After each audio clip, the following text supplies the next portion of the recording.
Assalamualaikum warahmatullahi wabarakatuh. Perkenalkan, nama saya Fauzia Decika dengan NIM 2101020058 dari Prodi Teknik Informatika.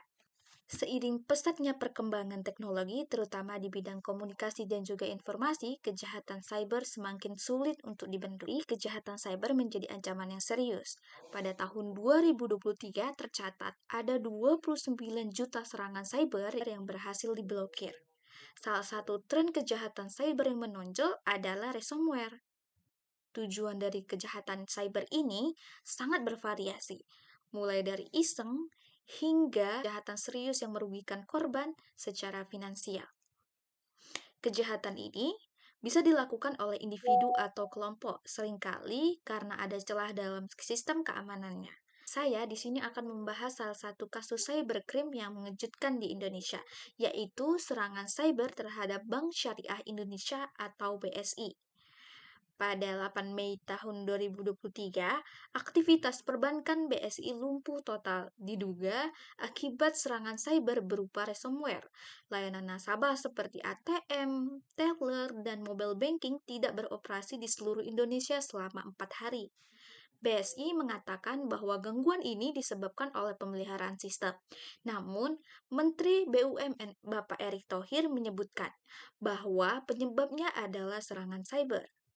Pada 11 Mei tahun 2023, Direktur Utama BSI, Bapak Heri Gunadi mengadakan konferensi pers. Ia mengakui adanya serangan cyber yang membuat jaringan mereka bermasalah, tetapi ia sudah memastikan bahwa layanan sudah pulih. Meski BSI sudah mengadakan konferensi pers, banyak nasabah yang masih mengalami kesulitan melakukan transaksi digital.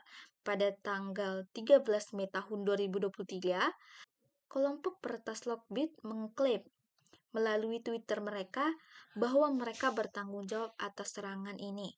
Mereka mengancam akan membocorkan data nasabah di dark web jika BSI tidak membayar tebusan sebelum tanggal 15 Mei. Pada tanggal 16 Mei, Lockbit mengaku telah membocorkan data tersebut karena BSI tidak memenuhi permintaan mereka. Namun, BSI menjamin bahwa data dan dana nasabah tetap aman.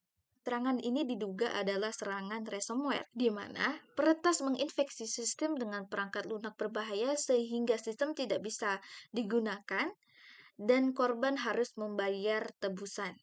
BSI berkoordinasi dengan Badan Cyber dan Sandi Negara atau BSSN serta Otoritas Jasa Keuangan atau OJK untuk menyelidiki serangan ini. Ransomware bisa menyerang melalui berbagai cara seperti phishing. Misalnya, peretas mengirimkan email yang tampak berasal dari pemimpin BSI ke karyawan dengan tautan yang bisa diklik. Tautan tersebut, jika sudah diklik, bisa menyebarkan virus ransomware ke komputer. Jika komputer terhubung ke jaringan, virus akan menyebar ke seluruh komputer di jaringan tersebut. Ada cara lainnya. Salah satu cara lain itu adalah memanfaatkan celah keamanan yang tidak disadari BSI untuk menyuntikkan malware ke dalam sistem. Ransomware sangat berbahaya karena mengenkripsi semua file di dalam komputer target. Untuk mengembalikan sistem dibutuhkan key. Nah, key ini biasanya hanya diberikan jika tebusan dibayar. Namun, dengan membayar tebusan tidak menjamin sistem akan dipulihkan. Pengamat cyber mengatakan untuk tidak membayar tebusan. Dan tindakan yang perlu dilakukan yang paling pertama adalah memutus semua sistem dan server dari jaringan.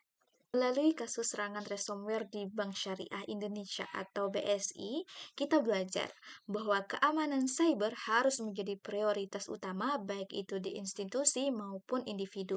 Dengan meningkatkan kesadaran dan menerapkan langkah-langkah pencegahan yang tepat, kita dapat meminimalisir risiko dan melindungi data serta sistem kita dari serangan cyber.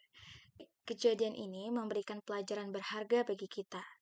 Semua tentang pentingnya menjaga keamanan cyber. Di era digital yang terus berkembang, serangan cyber dapat terjadi kapan saja dan menargetkan siapa saja, termasuk institusi besar seperti bank.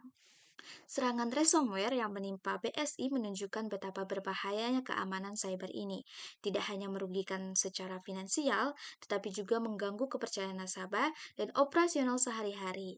Keamanan cyber harus menjadi prioritas utama bagi semua perusahaan dan juga individu. Mengabaikan perbaruan sistem, tidak melakukan pemeliharaan rutin, atau tidak melatih karyawan tentang ancaman cyber dapat membuka celah bagi para perentas. Kolaborasi antara institusi keuangan dan lembaga pemerintah seperti Badan Cyber dan Sandi Negara atau biasa disebut dengan BSSN serta Otoritas Jasa Keuangan atau OJK sangat penting dalam menghadapi ancaman cyber. Selain itu, kesadaran dan edukasi masyarakat tentang keamanan cyber juga harus ditingkatkan. Kita harus selalu waspada terhadap email yang mencurigakan, menghindari klik pada tautan yang tidak dikenal, dan selalu memperbarui sistem keamanan kita. Kasus BSI ini juga mengingatkan kita akan pentingnya transparansi dalam situasi kritis, komunikasi yang jujur, dan juga terbuka dari pihak yang terkena dampak sangat diperlukan untuk menjaga kepercayaan publik. BSI telah melakukan upaya untuk mengatasi serangan ini dan memastikan data nasabah tetap aman meskipun ada banyak tantangan yang dihadapi. Di masa depan, kita bisa berharap bahwa teknologi akan terus berkembang dan menawarkan solusi lebih canggih untuk mengatasi ancaman cyber ini. Namun, teknologi saja tidak cukup, diperlukan juga kesadaran, tindakan pencegahan, dan juga kerjasama dari semua pihak untuk menciptakan lingkungan digital yang aman dan juga terlindungi. Cukup sekian yang dapat saya sampaikan. Mohon maaf jika ada kekurangan. Saya tutup dengan wabillahi taufiq wal hidayah. Wassalamualaikum warahmatullahi wabarakatuh.